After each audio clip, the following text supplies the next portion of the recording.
what were you up to today?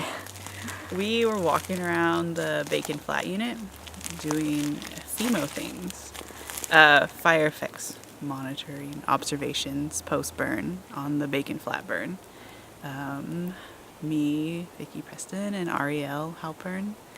And yeah, just kind of looking at how things were looking post-burn as far as the duff, the vegetation concentrations. It was interesting to see like one side of the line and what kind of fuels you had, and then the other side kind of the before and after kind of little look at both sides of the line representing the before, one side the after, and then in my mind looking at the way the cultural resource vegetation plants were kind of doing, I think especially in these tan oak areas with the acorns, and seeing it'd be really interesting to come back in a year or so or next year and maybe after, and we did gather some in these areas.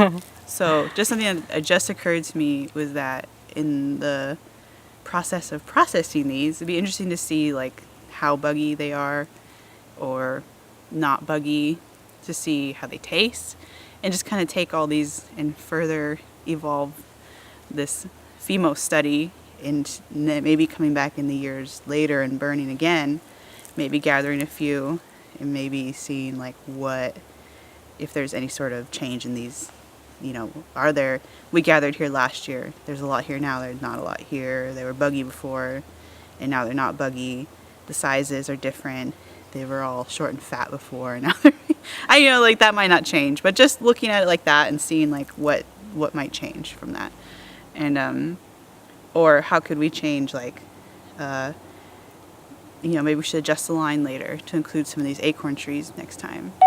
So just kind of looking at that kind of stuff.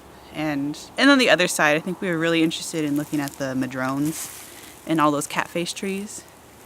And Ariel took a lot of data on that. And I think that in this burn with all the older hardwoods, I think, at least within our group, there's like this concern about how many of them are going to live. Will they still be standing in a year?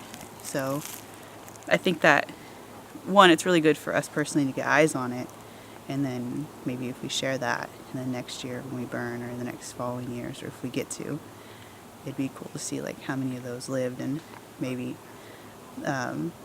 remembering the intensity and how things were fired and at what time of day, and just seeing if that has any effect on the mortality of these larger hardwoods that are like hundreds of years old probably. Can we see that sack of acorns? Oh, sure. It's a pretty good sack of acorns. It's pretty heavy. Were you picking some of those up from the areas with black on the ground?